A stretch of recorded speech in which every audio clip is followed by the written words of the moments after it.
أعوذ بالله من الشيطان الرجيم بسم الله الرحمن الرحيم وَلَقَدْ أَرْسَلْنَا نُوحًا وَإِبْرَاهِيمَ وَجَعَلْنَا فِي ذُرِّيَّتِهِمَا النُّبُوَّةَ وَالْكِتَابَ فَمِنْهُم مُّهْتَدٍ وَكَثِيرٌ مِّنْهُمْ فَاسِقُونَ ثُمَّ قَفَّيْنَا عَلَى آثَارِهِم بِرُسُلِنَا وَقَفَّيْنَا بِعِيسَى ابْنِ مَرْيَمَ وَآتَيْنَاهُ الْإِنجِيلَ وَجَعَلْنَا فِي قُلُوبِ الَّذِينَ اتَّبَعُوهُ رَأْفَةً وَرَحْمَةً وَرَهْبَانِيَّةً ابْتَدَعُوهَا مَا كَتَبْنَاهَا عَلَيْهِمْ إِلَّا ابْتِغَاءَ رِضْوَانِ اللَّهِ فَمَا رَعَوْهَا حَقَّ رِعَايَتِهَا فَآتَيْنَا الَّذِينَ آمَنُوا مِنْهُمْ أَجْرَهُمْ وَكَثِيرٌ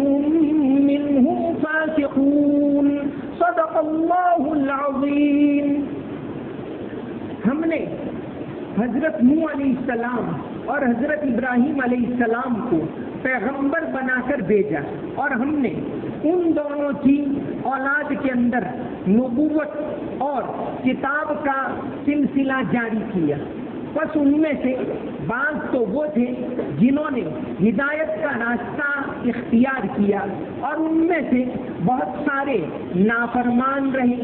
پھر ان کے نقش قدم کے اوپر ہم نے اپنے رسولوں کو بھیجا، اور ان کے پیچھے حضرت عیسیٰ ابن مریم کو بھیجا اور ان کو انجیل عطا کی، اور ہم نے ان لوگوں کے دلوں میں جنہوں نے حضرت عیسیٰ کی پیروی کی شفقت اور رحم دلی ڈال دی، اور انہوں نے گوشہ نشینی رہبانیت کو ایجاد کر لیا جو ہم نے ان کے اوپر واجب نہیں کی تھی، مگر انہوں نے اللہ کی خوشنودی حاصل کرنے کے لیے ایجاد کی، بس انہوں نے اس کی رعایت نہیں کی جیسا کہ اس کا حق تھا۔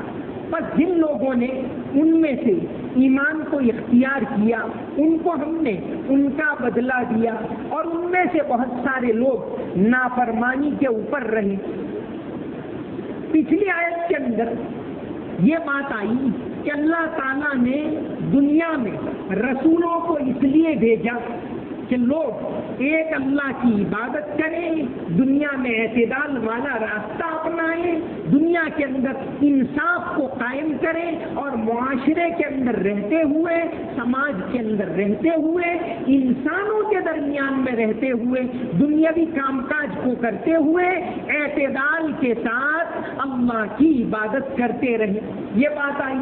اب اسی سلسلے میں آگے فرمایا وَلَقَدْ أَرْسَلْنَا نُوحًا وَإِبْرَاهِيمَ، دو اہم پیغمبروں کا تذکرہ آیا کہ ہم نے حضرت نوح علیہ السلام کو اور حضرت ابراہیم علیہ السلام کو رسالت عطا کی، ان کو پیغمبر بنائی۔ یہ دونوں جلیل القدر پیغمبر تھے۔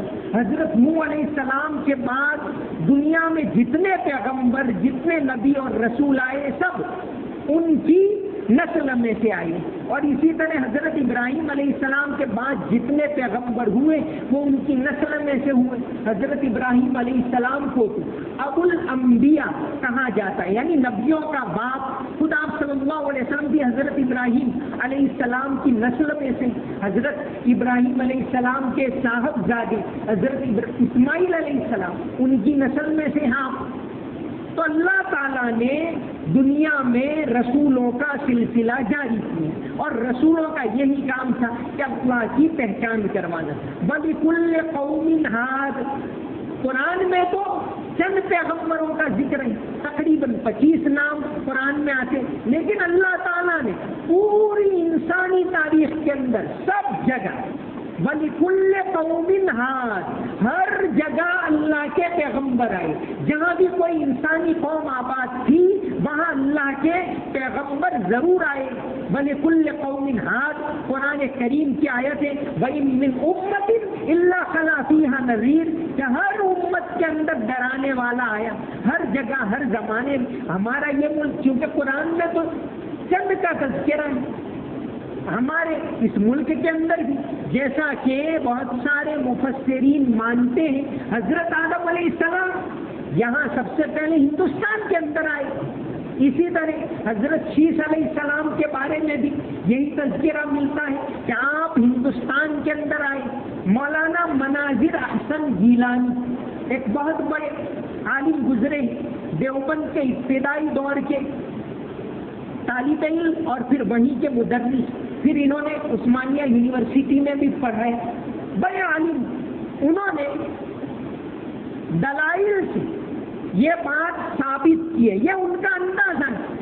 انہوں نے دلائل سے یہ بات ثابت کی ہے کہ قرآن کریم کے اندر جس پیغمبر کا نام ذوالکفل بیان کیا گیا ہے، وہ جن کو یہ لوگ بدھ مانتے ہیں، جن کو یہ لوگ بھگوان بدھ کہتے ہیں، وہی ذوالکفل ہے. ایسا یہ ان کا ماننا ہے، یہ کوئی یقینی بات نہیں ہے، لیکن ان کا ایک اندازہ ہے اور انہوں نے کئی دلائل سے یہ بات ثابت کی. جیسا کہ مظہر، مرزا مظہر جانے جانا، بہت بڑے اللہ والے گزرے ہیں اورنگزیب کے زمانے، بڑے صوفی، ہندوستان کے بڑے صوفیوں میں ان کا مقام. وہ تو یہاں تک لکھتے ہیں کہ ہندوستان میں جن کو یہ بڑے دیوتا وغیرہ مانتے ہیں، ہو سکتا ہے کہ کسی زمانے میں وہ پیغمبر ہوں اور پھر زمانہ گزرتے گزرتے پھر ان کی پوجا شروع کر دی. ایسا ہو سکتا ہے. یہ حضرت مرزا مظہر جانے جانا جو اورنگزیب کے رشتہ دار میں تھے، ان کے باپ تھے اورنگزیب کے منصبدار، تو مرزا مظہر جانے جانا نے یہ بات لکھی ہے. بہرحال اللہ نے ہر زمانے میں، ہر جگہ، ہر علاقے میں پیغمبر بھیجے، تو فرمایا انہی میں سے وَلَقَدْ أَرْسَلْنَا نُوحًا، ہم نے حضرت نوح علیہ السلام کو بھیجا، وَإِبْرَاهِيم، اور حضرت ابراہیم علیہ السلام کو بھیجا، وَجَعَلْنَا فِي ذُرِّيَّتِهِمَ النُّبُوَّةَ وَالْكِتَابَ، پھر ان کی اولاد کے اندر نبوت اور کتاب کا سلسلہ جاری کیا. فَمِنْهُمْ مُهْتَدٍ، بہت سے لوگوں نے ہدایت کا راستہ اپنایا، وَكَثِيرٌ مِّنْهُمْ فَاسِقُونَ، اور بڑی تعداد ایسی رہی جو نافرمان رہی. رسولوں کا کام، پیغمبروں کا کام سمجھانا ہے، صحیح بات بتانا ہے، منوانا یہ ہمارا بھی کام نہیں. ہمارا بھی کام ہے اچھی بات کو، صحیح بات کو پہنچانا، بتانا، سمجھانا. منوانا یہ تو ہمارے ہاتھ میں ہے ہی.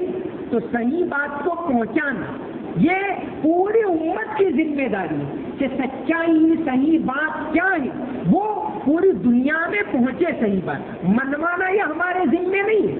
منوانا یہ اللہ تعالیٰ نے کسی کے ذمے نہیں رکھی، اور دین اسلام کے اندر کوئی زبردستی ہے ہی نہیں. لا اکراہ فی الدین، قرآن کی آیت ہے سورہ بقرہ کہ دین میں کوئی زبردستی نہیں، زبردستی کرنا جائز نہیں.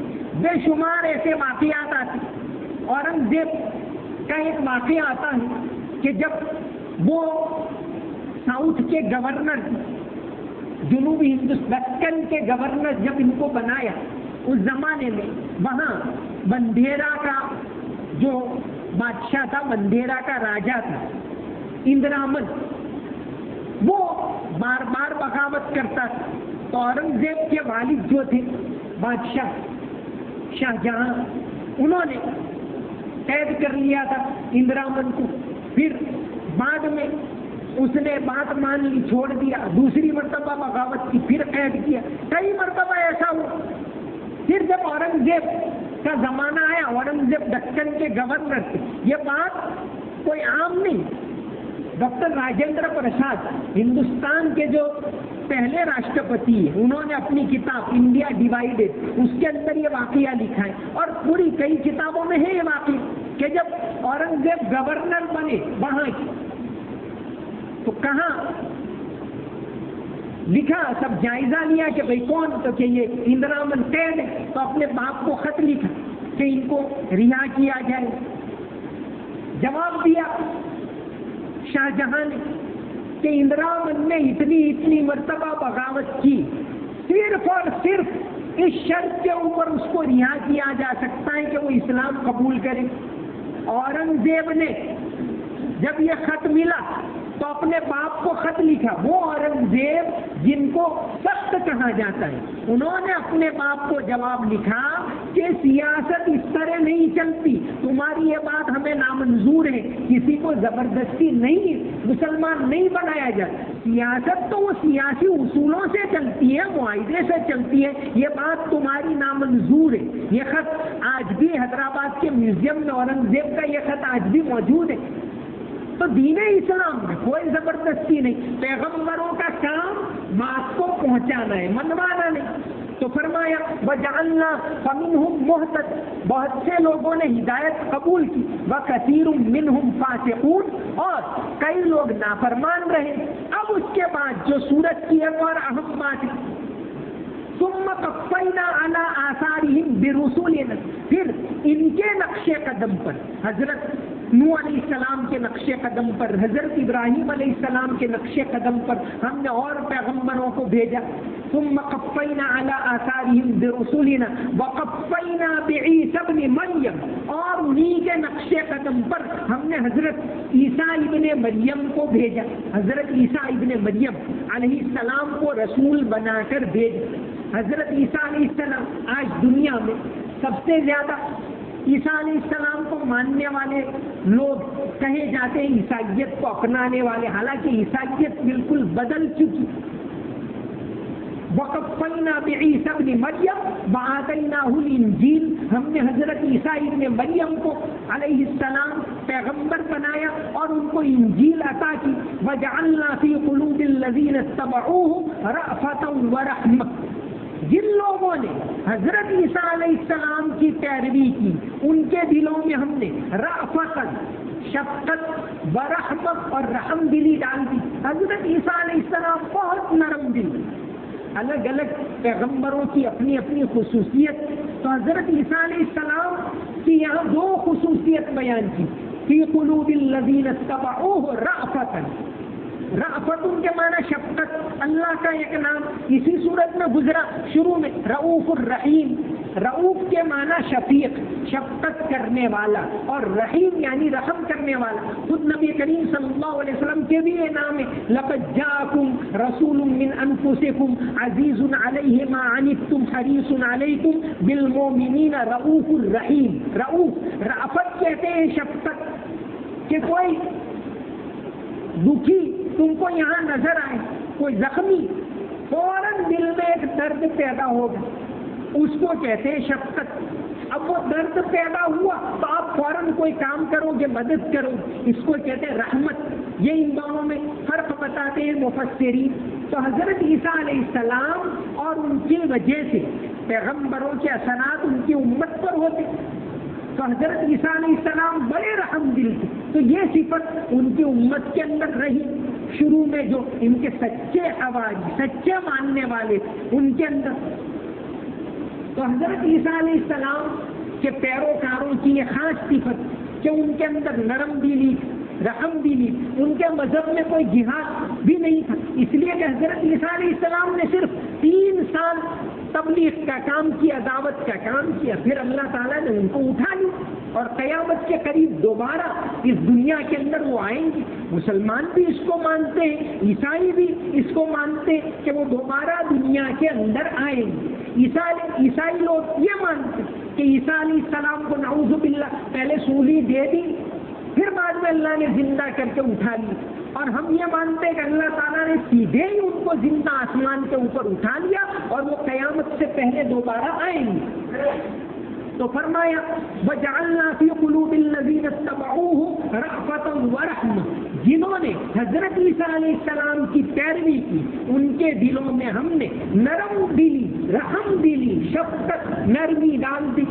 ورہبانیۃ ابتدعوہا, اب انہوں نے اس نرمی کی وجہ سے ایک نیا طریقہ اختیار کیا, رہبانیت. یہاں صورت میں جو اہم باتیں بتانی ہیں اس میں سے ایک ہی ہے رہبانیت. رہبانیت کا مطلب ہوتا ہے گوشہ نشینی, کونے میں بیٹھ جاؤ, اللہ اللہ کرو, پہاڑ میں چلے جاؤ, اللہ کی عبادت کرتے رہو, دنیا سے الگ ہو جاؤ, شادی بھی نہیں, تجارت بھی نہیں, کچھ بھی نہیں کرو, یہ طریقہ. اور انہوں نے یہ طریقہ اختیار کیا تھا ایک اچھے مقصد کہ بھئی گناہ اتنے عام ہو گئے, ہم بس پہاڑوں میں چلے جائیں اللہ اللہ کرتے رہے. تو یہ عیسائیوں کا ایک طریقہ ہے خانقاہی نظام انہوں نے قائم کیا. سب سے پہلے سینٹ اینتھونی نے مصر میں دیر المیمون کر کے ایک مقام ہے مصر میں اسلامی حکومت ہے. آج بھی 14 صدیاں گزرنے کے بعد بھی 10% عیسائی موجود ہے اور وہ بالکل آزادی سے رہتے. کوئی مسلم عیسائی کا کوئی مسئلہ وہاں کبھی بھی کھڑا نہیں ہو. ملیشیا کے اندر خاصی تعداد ہندوؤں کی, کوئی ہندو مسلم کا مسئلہ وہاں نہیں. انڈونیشیا کے اندر بھی ایک اچھی آبادی ہے ہندوؤں کی, انڈونیشیا کے اندر, ملیشیا میں تو اور زیادہ, لیکن یہ مسئلہ ہے ہی نہیں. جیسے مصر میں عیسائیوں کی آبادی 10% جتنی آج بھی رہی اور کوئی لڑائی جھگڑے کا مسئلہ ہے ہی نہیں. مذہبی اختلافات یہ نہیں, مذہب میں آپس میں دونوں الگ الگ ہیں, وہ تو رہے یہ اپنا مانتے وہ اس کو نہیں مانتے, یہ ایک الگ بات ہے, لیکن اس کی وجہ سے لڑنا جھگڑے پیدا کرنا یہ نہیں ہے. تو سب سے پہلے دیر المیمون میں سینٹ اینتھونی جن کا انتقال عیسوی 350 میں ہوئی, انہوں نے اس کی شروعات کہ بھئی یہ کیا دنیا کے جھمیلے سے الگ نکل جاؤ تو تم صحیح عبادت کر سکو گے, تو اللہ کو پہچان سکو گے, تو تمہاری عبادت کارگر ہوگی, دنیا کو چھوڑ دو. پھر یہ طریقہ ان کے اندر جاری ہو گئے, اس کو کہتے ہیں رہبانیت. رہبانیت یعنی دنیا کو چھوڑ دینا, اللہ اللہ کرنا. نبی کریم صلی اللہ علیہ وسلم نے صاف فرما دیا لا رہبانیت فی الاسلام, اسلام میں رہبانیت نہیں ہے. یہاں تو شادی کرنا بھی سنت, معاشرے میں رہنا بھی سنت, گھر کے کام کرنا یہ بھی سنت, تجارت کرنا کمانا یہ بھی اسلام کا ایک حصہ ہے, انسانیت کا ایک حصہ ہے. یہاں یہ ہے ہی نہیں کہ گوشہ ایک مسجد کے کونے میں بیٹھ جاؤ اور اللہ اللہ کرتے رہو, یہ نہیں ہے.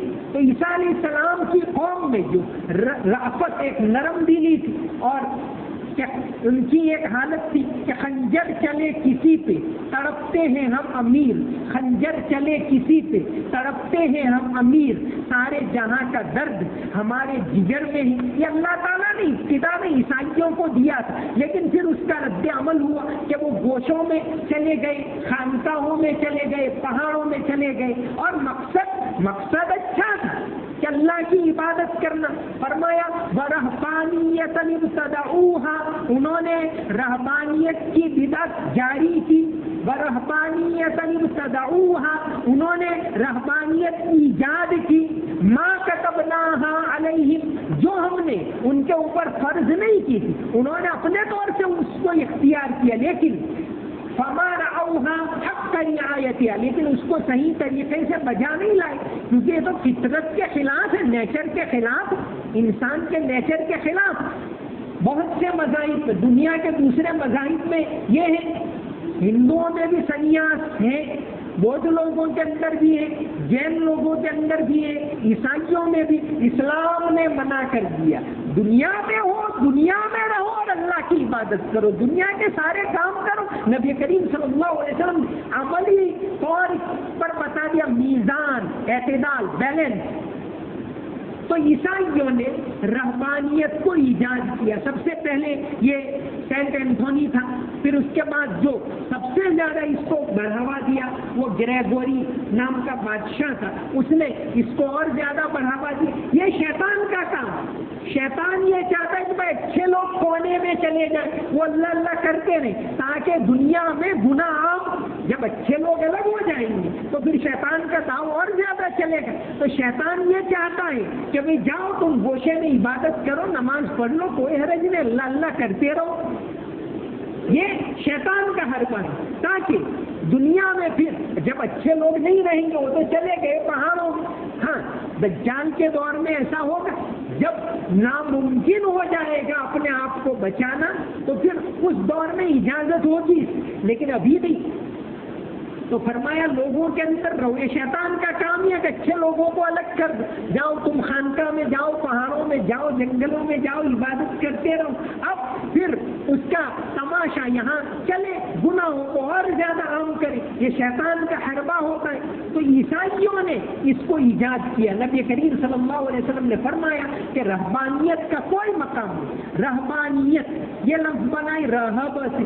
رہب کے معنی ڈرنا, الترغیب بالترہیب, رغب و رہبا. قرآن میں رہب کے معنی ڈرنا, کہ اللہ کا ایسا خوف طاری ہو جائے کہ انسان دنیا چھوڑ کر بس الگ ہو جائے, عبادت کرتا رہے. اس کو کہتے ہیں رہبانیت. تو یہ رہبانیت دین اسلام کے اندر جائز نہیں ہے.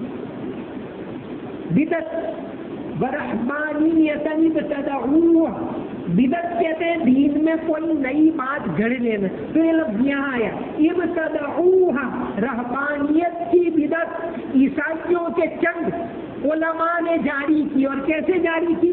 ابتغاء رضوان اللہ. انہوں نے تو صحیح مقصد سے جاری کی کہ اللہ کی رضامندی. ایک ہوتے سنت, نبی کا طریقہ.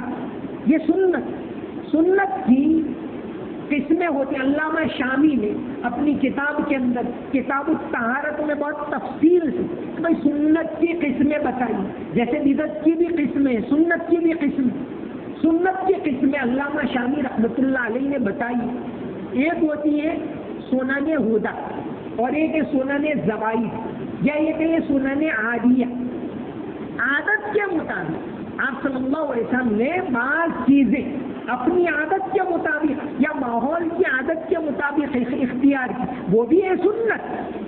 اس کی بھی کوئی پیروی کرے, اس سے محبت کرے تو اس کو ثواب ملے گا. لیکن یہ سنت اگر کوئی چھوڑ دے تو وہ قابل ملامت نہیں.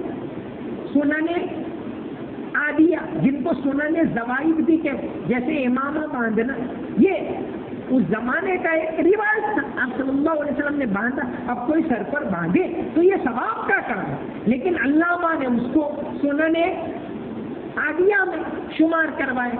کھانے پینے, پہننے اوڑھنے کی سنت ہے. جیسے نبی کریم صلی اللہ علیہ وسلم زندگی بھر ہمیشہ لنگی پہنی, آپ نے پاجامہ نہیں پہنا. کوئی پہنے تو بہت اچھی بات ہے, لیکن ہر زمانے ہر ماحول کے لحاظ سے کچھ الگ الگ طریقہ ہوتا ہے. تو یہ ہے سنن.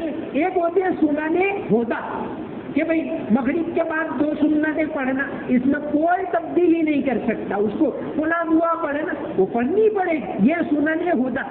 تو جو کھانے پینے اور رہن سہن کی, چلنے پھرنے کی, پہننے اوڑھنے کی سنتیں, ان کو زیادہ تر سنن زوائد میں شمار کروایا علماء نے, یا یہ کہیے کہ سنن عادیہ میں شمار کروائے کہ زمانے کی عادت کے لحاظ سے بعض چیزیں ان کو بھی نبی علیہ السلام کی محبت میں اپنائے تو یہ ثواب کا کام ہے. لیکن اگر ان کو چھوڑ دے تو گناہ نہیں ہوگا. اور ایک ہوتی ہے سنت مؤکدہ, سنن ہدیٰ, ان کو تو اپنانا ہی ہوگا, وہ تو دین کا ایک حصہ ہے. تو اس طرح بدعت, یہ رہبانیت انہوں نے اختیار کی, اس کے لیے یہاں بدعت کا لفظ ہے. تو بدعت کہتے ہیں کس کو؟ دین میں دین سمجھ کر کوئی نئی بات گھڑ لینا. لیکن اس میں بھی بدعت کی بھی 2 قسمیں کی. بدعت حسنہ, ایک بہت سی چیزیں بدعت ہم دین سمجھ کے چلاتے کہ بھئی تعزیہ اس کو چلاؤ, حالانکہ دین میں اس کی کوئی اصل نہیں. تو بہت سی چیزیں بدعت کی بھی 2 قسمیں کی. بدعت حسنہ, جیسے مسجد کا یہ مینار بنوانا, نبی کریم صلی اللہ علیہ وسلم اور آپ کے بعد 300 سال تک تو یہ تھا ہی نہیں. لیکن بعد کے دور میں جب بنایا, اب دیکھا کہ بھئی یہ تو اس کا فائدہ. آپ بستی میں کہیں دور دراز چلے جاؤ, کوئی پہچان نہیں, دیکھ کے کہ یہاں مسجد ہے پہچان لیتے. تو فرمایا کہ یہ بدعت ہے, لیکن اچھی بدعت. اس کو علماء نے پھر کہا کہ بھئی اس کو اپنانا چاہیے. تو بدعت کی بھی قسمیں ہوتی, جیسے جمعہ میں نبی کریم صلی اللہ علیہ وسلم کے زمانے میں ایک ہی اذان ہوتی, 2 نہیں. حضرت عثمان رضی اللہ عنہ کون سی اذان؟ صرف دوسری، وہ خطبے والی اذان، کیونکہ سب اتنے پابند تھے، کوئی 11 بجے آ گیا، کوئی 11:30 بجے، کوئی 12 بجے آ گیا، کسی کو بلانا ہی نہیں پڑتا تھا، ان کو پتا ہے کہ آج جمعہ ہے۔ حضرت عثمان رضی اللہ عنہ نے جب دیکھا کیا ضرورت ہے تو انہوں نے جمعہ کی پہلی اذان شروع کروائی۔ آپ صلی اللہ علیہ وسلم کے زمانے میں نہیں، لیکن علماء نے، امت نے اس کو اپنا لی۔ تو وہ اچھی چیزیں جو ہوتی ہیں وہ حسن ہوتی اچھی۔ حضرت عمر ابن عبدالعزیز نے محراب یہ اندر، محراب یعنی امام آگے نماز تو پڑھاتے، لیکن یہ آگے وہ آدھے چاند کی طرح کمان نکالتے، وہ شروع اسلام میں یہ نہیں۔ حضرت عمر ابن عبدالعزیز رحمۃ اللہ علیہ نے سب سے پہلے اس کی شروعات، لیکن اب ساری دنیا میں مسلمانوں نے اس کو اپنا لیا۔ تو بدعت کی بھی قسمیں ہوتی ہیں، بدعت حسنہ جن کو علماء پورے اتفاق سے تھے کہ ہاں اس کو جاری رکھا جائے تو ٹھیک ہے، ورنہ سنت کے اوپر عمل کرنا ہے۔ تو یہ رہبانیت ہے، رہبانیت ابتدعوها، گوشہ نشینی کو عیسائیوں نے ایک اچھے مقصد سے اپنایا، لیکن بعد میں کیا ہوا؟ وہی خانقاہیں، وہی جو ہے سنیاسیوں کے گھر، وہی کیا ہوتے بعد میں گناہوں کے اڈے بن جاتے، کیونکہ نیچر کے خلاف ہے، اس کے اوپر چلنا یہ مشکل ہے۔ بہرحال یہ اس صورت کے اہم پیغامات میں سے ایک بات یہ ہے کہ دین دنیا اس کے اندر بیلنس، دنیا میں رہو اور اللہ کی عبادت کرو، یہی تو آزمائش۔ آدمی سب کچھ چھوڑ دے اور مسجد کا کونا پکڑ لے، یہ بھی نہیں اسلام کے اندر مطلوب نہیں۔ خاص دنوں میں جیسے اعتکاف کا دن اور چند گنتی کے دن وہ اس حد تک برابر، لیکن ہمیشہ کے لیے آدمی کیا کرے؟ دنیا کو چھوڑ دے اور عبادت میں لگ جائے، تو یہ نہیں ہے۔ دنیا کے اندر رہو اور پھر اللہ کے حقوق ادا کرو، دنیا میں رہو اپنے حقوق ادا کرو، دنیا میں رہو اور بندوں کے حقوق ادا کرو، یہ دین اسلام کا پیغام ہے۔ وما علینا الا البلاغ المبین۔ اللهم صل على محمد وعلى ال محمد وبارك وسلم۔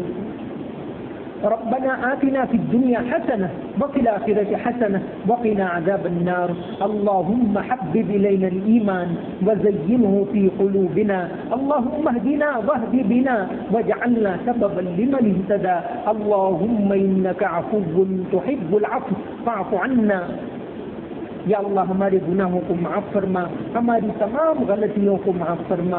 یا اللہ ہم قصوروار ہیں، یا اللہ رمضان کا بابرکت مہینہ چلتا ہے، یا اللہ اس مہینے میں دل نرم ہوتے ہیں، یا اللہ ہم تیرے سامنے کھڑے ہیں، یا اللہ ہم تجھ سے مانگ رہے ہیں، یا اللہ ہمارے گناہوں کو معاف کر دے، ہم کو گناہوں سے پاک صاف کر دے، یا اللہ پاکیزہ زندگی نصیب فرما، یا اللہ حرام سے حفاظت فرما، گناہوں سے حفاظت فرما، نفس اور شیطان کے فتنوں سے حفاظت فرما، یا اللہ تیرے حقوق ادا کرنے کی توفیق عطا فرما، بندوں کے حقوق ادا کرنے کی توفیق عطا فرما، یا اللہ نماز کا پابند بنا، تیرے ذکر کا پابند بنا، یا اللہ حلال پاکیزہ روزی عطا فرما، حرام سے ہم تمام کی حفاظت فرما، یا اللہ تیرا خوف نصیب فرما، ہمارے مرحومین کی مغفرت فرما، انہیں جنت میں اونچا مقام نصیب فرما، یا اللہ عزت والی زندگی نصیب فرما، یا اللہ ذلت سے حفاظت فرما، رسوائی سے حفاظت فرما، یا اللہ اچانک موت سے ہم تمام کی حفاظت فرما، یا اللہ توبہ کرنے کی توفیق عطا فرما، یا اللہ تیرے دربار میں توبہ کرنے کی توفیق عطا فرما، ہمارے گناہوں کو معاف فرما، یا اللہ سچی پکی توبہ کرنے کی توفیق عطا فرما، یا اللہ نبی کریم صلی اللہ علیہ وسلم کی محبت ہمیں عطا فرما، آپ کے طریقے پر چلنے کی توفیق عطا فرما، آپ کے پیغام کو اس ملک کے اندر عام کرنے کی توفیق عطا فرما، یا اللہ اس ملک کے اندر قیامت تک ہماری آنے والی نسلوں کو اسلام کے اوپر، ایمان کے اوپر، توحید کے اوپر، قرآن کے اوپر جمے رہنے کی توفیق عطا فرما، یا اللہ اس ملک کے اندر محبت کی ہواؤں کو عام فرما، یا اللہ نفرت کی فضا کو ختم فرما، یا اللہ نفرت کے ماحول کو ختم فرما، یا اللہ ہمارے دلوں سے ہر طرح کا خوف نکال دے، صرف اور صرف تیرا خوف ہمارے دلوں کے اندر پیدا فرما، یا اللہ ہر طرح کا ڈر مسلمانوں کے دلوں سے نکال دے، یا اللہ ہمت کے ساتھ، عزت کے ساتھ، عبادت کے ساتھ، تیرے خوف کے ساتھ جینے کی توفیق عطا فرما، یا اللہ مل جل کر ایک ہو کر رہنے کی توفیق عطا فرما، یا اللہ دین کے پیغام کو عام کرنے کی توفیق عطا فرما، ہر لحاظ سے مسلمانوں کو قوت عطا فرما، طاقت عطا فرما، ہمت عطا فرما، مسجدوں کو آباد کرنے کی توفیق عطا فرما، مدرسوں کو آباد کرنے کی توفیق عطا فرما، یا اللہ دنیاوی تعلیم میں ہمارے نوجوانوں کو تیرے خوف کے ساتھ، دینداری کے ساتھ آگے بڑھنے کی توفیق عطا فرما، ہر پیشے میں مسلمانوں کو عزت کے ساتھ حلال پاکیزہ روزی عطا فرما، یا اللہ ملک کے اندر مسلمانوں کو عزت عطا فرما، باعزت زندگی عطا فرما، نبی کریم صلی اللہ علیہ وسلم کی بات کو، آپ کے پیغام کو، اللہ اکبر کی صدا کو اس ملک کے اندر بلند فرما، یا اللہ اس ملک کے اندر بلند فرما، حرمین شریفین کی حفاظت فرما، یا اللہ ہمیں حرمین شریفین کی زیارت نصیب فرما، یا اللہ حرم شریف کی زیارت ہم تمام کو نصیب فرما،